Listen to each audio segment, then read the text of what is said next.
Lavrov affirme la nécessité d'éviter tous les scénarios militaires concernant la Syrie, soulignant que les Syriens seuls ont le droit de décider leur propre destin. Nouveaux documents et rapports sur l'implication des terroristes dans l'utilisation des produits chimiques en Syrie.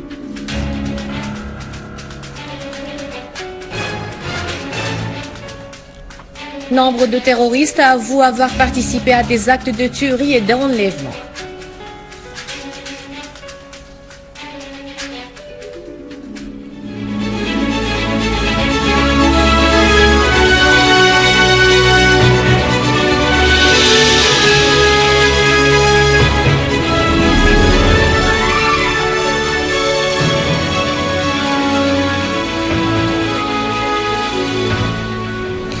Bonsoir, le représentant permanent de la Syrie auprès des Nations Unies, Bachar el-Jafari, a informé le secrétaire général des Nations Unies, Ban Ki-moon, de l'adhésion de la République arabe syrienne à la Convention d'interdiction des armes chimiques de 1992.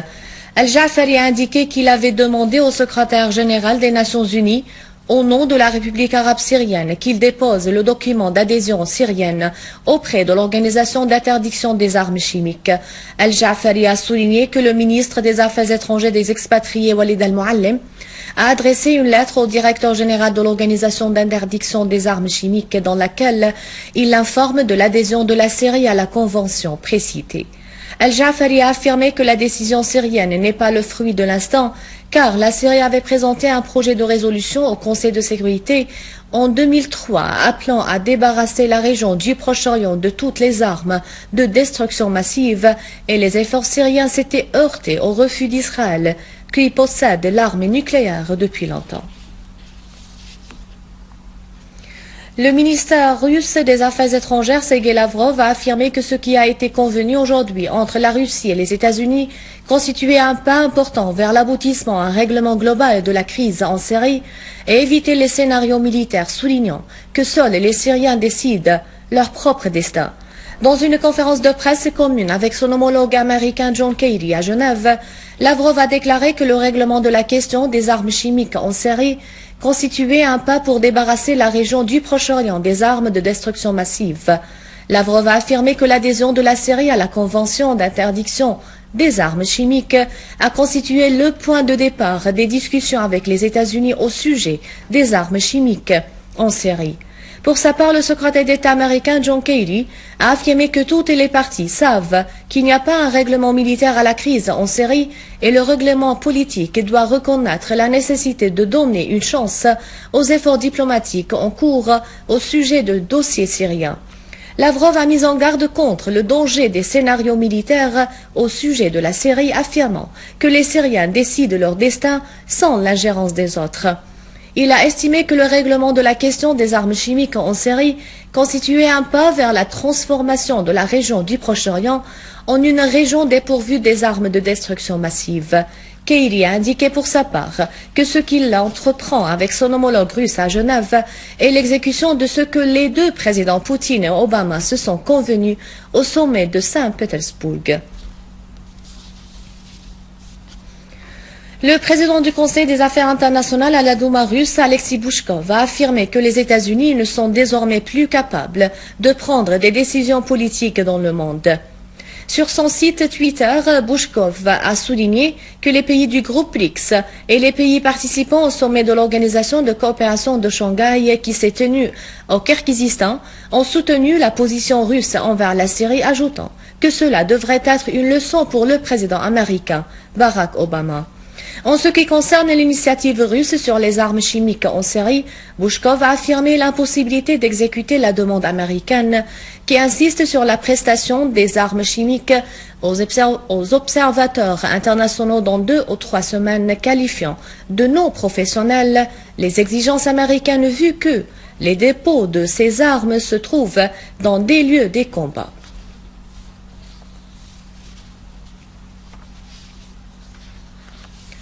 Le secrétaire régional adjoint du parti Baas arabe socialiste, Hilal Hilal, et le gouverneur de la banlieue de Damas ont effectué une tournée d'inspection dans la ville Maaloula au moment où les unités de l'armée arabe syrienne poursuivent la traque des résidus des terroristes.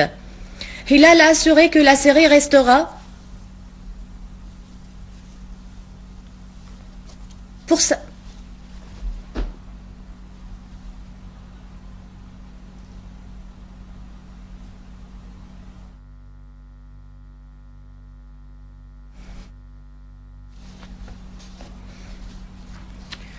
le patriarche maronite, le cardinal Marbchara Boutros Rai, a réitéré son appel à l'établissement de la paix en Syrie.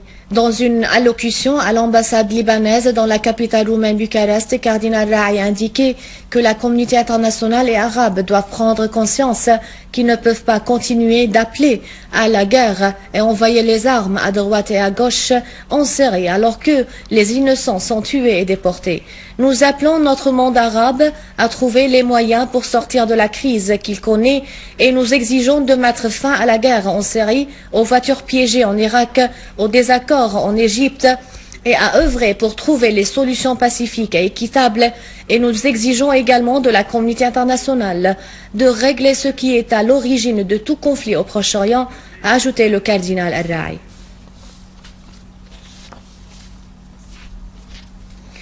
Un document confidentiel des services de renseignement américains a révélé que des groupes armés d'Al-Qaïda se trouvant en Syrie ont fabriqué le gaz toxique sarin en vue de mener des attaques chimiques contre les civils, prouvant ainsi l'implication des groupes armés dans l'attaque chimique lancée contre les civils à Al-Ghouta afin de faire assumer au gouvernement syrien la responsabilité de cet acte criminel et de demander une intervention militaire de la communauté internationale. Selon le document publié par le site américain WND, proche du Pentagone, 12 éléments extrémistes du Front Nasra ont été arrêtés et des engins du gaz sarin en leur possession ont été saisis sur les frontières avec la Turquie. Toujours selon le document, l'armée américaine a mené nombre d'enquêtes qui ont prouvé que l'organisation Al-Qaïda en Irak a fabriqué des charges du gaz sarin afin de les envoyer en Syrie.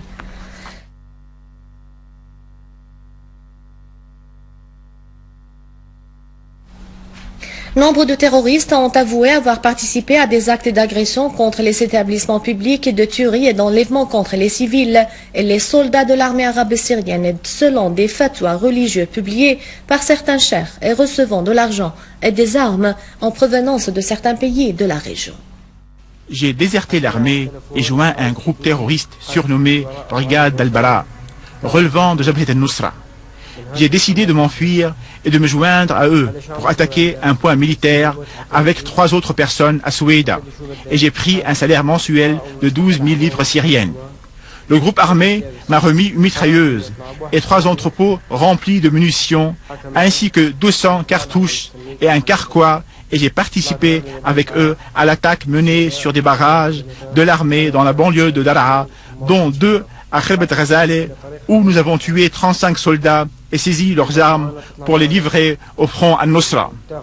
J'ai participé à 8 actes d'enlèvement, entre autres l'enlèvement à Khirbat Ghazaleh de 2 soldats syriens, Ali Suleiman de la ville de Jableh et Youssef Abdallah de la région Est, ajoutant que les 2 soldats qui ont refusé de joindre les groupes armés ont été égorgés suite à une fatwa d'un cheikh à la localité de Msfera.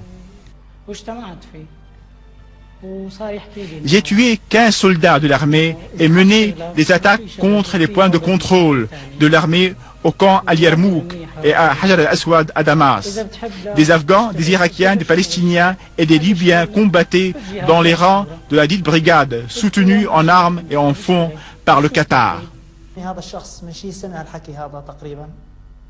J'ai participé à l'exécution d'un attentat à la voiture piégée dans la rue de Kosour à Khan al-Shih, dans la banlieue de Damas.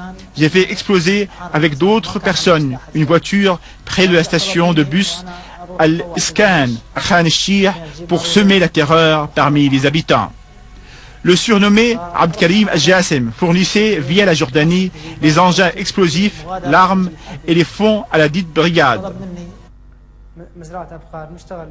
J'ai participé aux opérations exécutées dans la région d'Al-Ghouta al-Sharqiyya, notamment à Harran al-Awamid et à Harasta. J'ai participé à l'attaque sur le département des véhicules à Harasta et nous étions environ 500 armés, où nous avons pénétré ensemble à l'intérieur du département et nous avons tué 11 soldats. Mais les éléments de de protection du bâtiment ont tiré sur nous et nous sommes retirés alors qu'un grand nombre d'entre nous ont trouvé la mort. Nous avons enlevé 9 soldats de l'Institut technique et nous les avons transportés dans la région de Madira. J'ai livré à 2 personnes une voiture piégée à Douma, dans la banlieue de Damas. 4 jours plus tard, les 2 personnes ont fait exploser la voiture dans un cortège d'obsèques à Jaramana, ce qui a fait un grand nombre de tués et de blessés. J'ai livré aux mêmes personnes une autre voiture piégée qui a explosé à Qazaz, à Damas. À la fin de ce journal, un rappel des titres.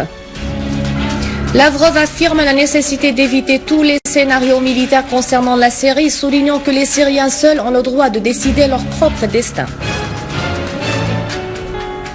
Nouveaux documents et rapports sur l'implication des terroristes dans l'utilisation des produits chimiques en Syrie.